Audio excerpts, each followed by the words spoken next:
Xo'p, shu misolda ishlanishini ko'rib chiqamiz. Bu misolda ishlashda qavslarni ochib chiqamiz. A kvadrat x kvadrat, b kvadrat x kvadrat, 9x kvadrat, 2ax, 2bx, 6x. 1 plus 1 ga ajratamiz.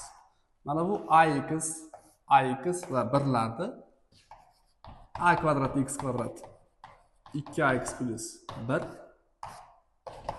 İkinci, b kvadrat x kvadrat plusdan 2bx plus 1dan bitta olamiz va 9x kvadrat plusdan 6x plus 1 teng 0 bo'ladi.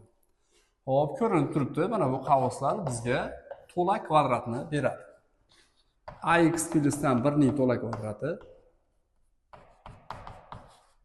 bx plusdan 1 ning to'la kvadrati, 3x plusdan 1 ning to'la kvadrati.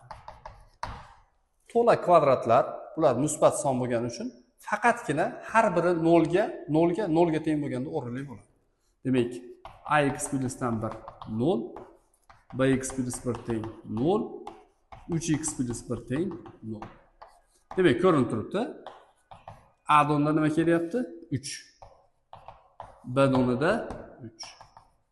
A plus B'miz 3 plus 3 6 natijani beradi.